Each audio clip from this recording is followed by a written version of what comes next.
bubuksan natin ay ang bagong dating natin na 3D printer. Ngayon, bali, i-unbox natin siya at gagawa natin siya ng review. Siyempre, kami po ang unang magte-test bago natin i-market itong ating bagong printer. 3D printer po siya. So, sample ako kasi ang paggagamitan ko. Kunyari, meron akong sirang pyesa. Tulad nito, gusto kong gumawa ng ganito. Kasi para hindi na ako mo-order yon. So, 3D printer po siya. Marami siyang application na pwedeng paggamitan. Kunyari, katulad ng actuator na to, gusto kong gumawa. So, ito po, mga small muna. Small items muna na pang 3D printer. So, makita nyo, andito yung kanyang mga base, power supply, yun yung mga inclusion niya, motors. So, i-assemble po natin siya today para makita natin at marapag-aralan natin kung paano siya gagamitin. So, ayan.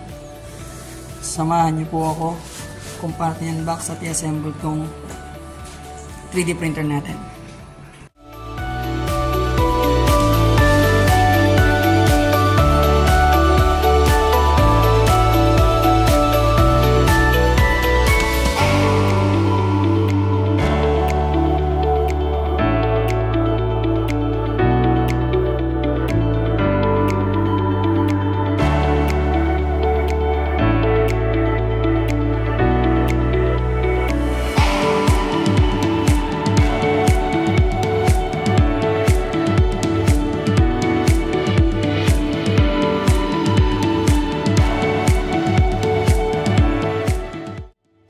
So, ayan po, buo na po ang ating 3D printer. Sinaksak ko na lang din yung filament natin dyan. Dito po, dumadaan ang filament papunta dito. So, mapapansin nyo, naka-power on na rin siya. Ayan. Naka-power on na rin siya. Hindi ko pala na-videoan kung paano maglagay ng filament. Pero, paglalagay ng filament ay tools, tapos, filament, and then load. Yan, load.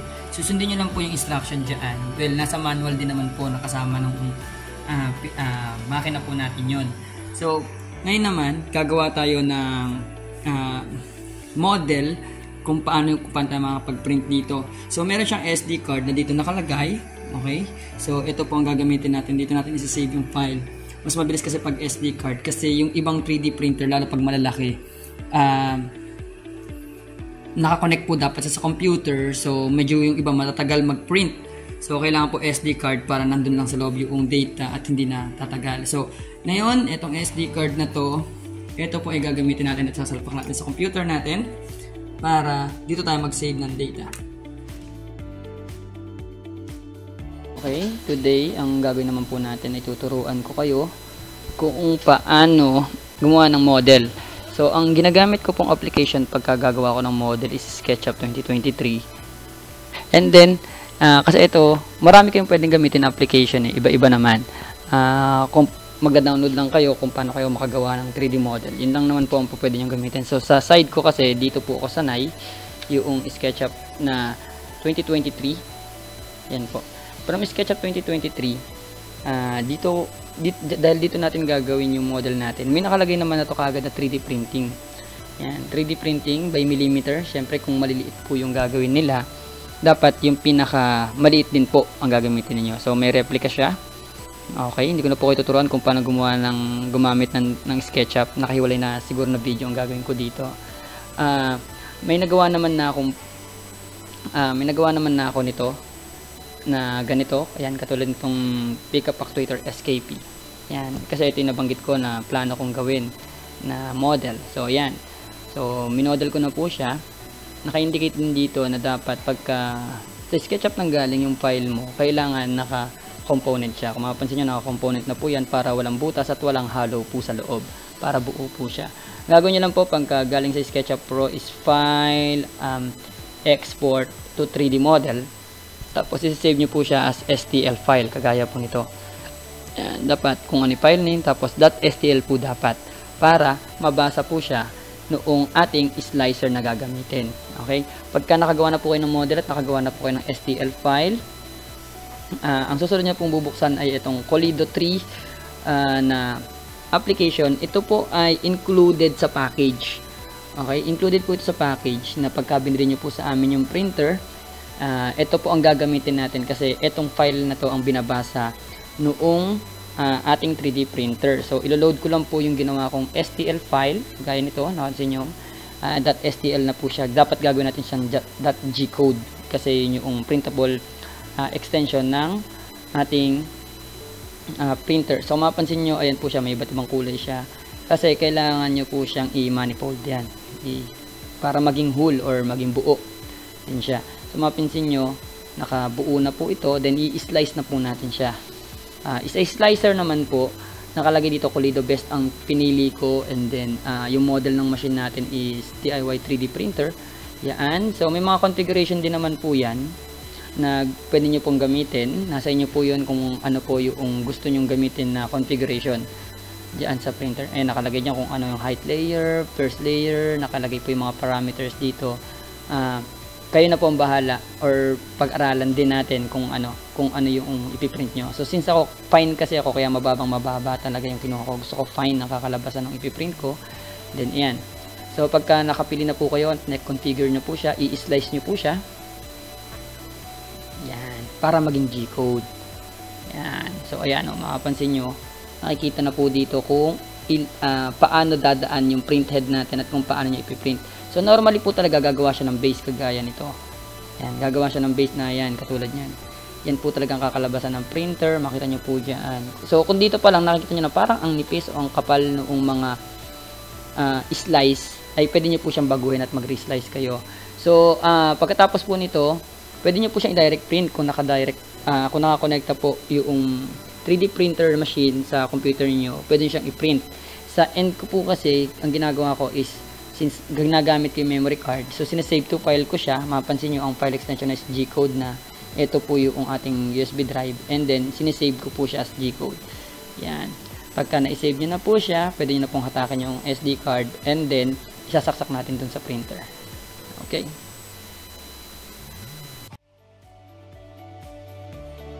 Okay, so ngayon po mapapansin nyo, tapos na po ang ating 3D printer. Buo na po siya.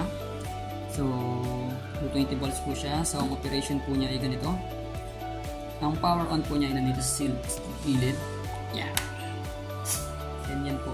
Lalabas po sa kanyang operation yung panel. So ang model po nito is Colido. Kung di ako nagkakamali ay 3.0 DIY or 3.0S. Yan po ang model nito. Yan ang model ng ating machine. Colido 3.0. So yung ginawa nating file ay nandito po sa SD card. So andito po sa gilid yung saksakan ng SD card. Nasaksak po natin yung SD card na ginawa natin na file para i-print. Yan. Pag i-print na po natin siya, kung makapansin nyo dito po sa screen, nakalagay po dyan ay printing. So select po natin yan. And then sa printing, isaksak pa mabuti. Kaya natin isaksak mabuti. Okay, saksak natin mabuti ito. And so lalabas po dyan yung ating mga gawa. So mga naka G-code po yan. Ibig sabihin yan yung file extension nya. Yan, G-code. So ito po ang piprint natin. Tatanungin kanya kung confirm, and then yes. And then kung mapapansin nyo po, nakalagay dyan ko ilang percent na yung ipiprint po niya. Andyan po yung kanyang temperature para sa head. Yan po, ito po ang head natin. Sorry. Yan po ang head natin. Temperature para sa head. Meron din dyan temperature para sa base. Kasi yung base, kailangan din po mainit po yung base. And then, pagka na-reach na po niya yung temperature na yan, ay mag-i-start na po siyang mag-print. So, yun po ang ating hihintayin pag mag-print.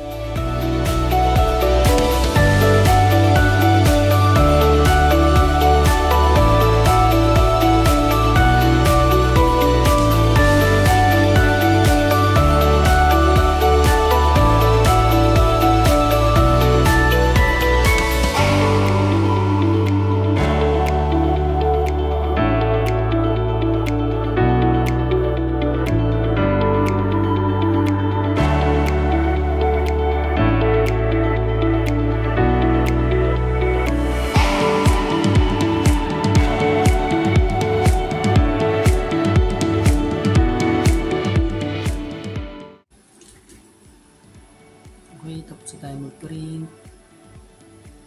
Tatanggalin na lang Kasi yung natin siya. pinakagilid pala, focus. Testing natin.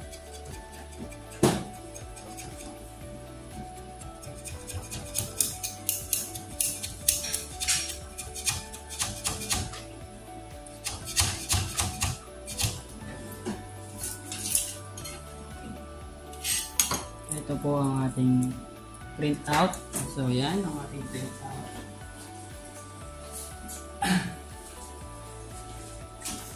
Ito po ang ating ginagaya para sa actuator. Nakikita naman natin yan. So kailangan lang natin tabasin yung mga excess ng mga ganito niyan. Yan, kailangan lang natin tabasin yan. Saka ipipinish lang yung gilid. So ready print. Yan po siya. So, makukuha natin yung original. So,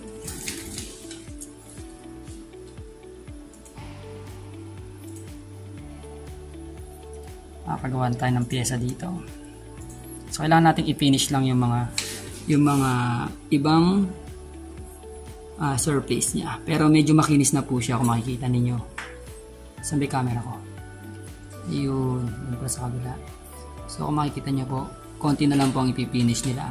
So matibay-tibay din naman siya. Hindi siya madaling mag-bend. Dahil siyempre yung structure niya, kung paano siya ginawa. Kahit ito yan, pinipilas na lang po ito. Yan, yung mga sobra. Pinipilas na lang po yung mga sobra na yun. Mga excess. Yan. Okay. So, meron na tayong gawa na kagaya din nung kinokopyahan natin. So, yan po siya. Salamat!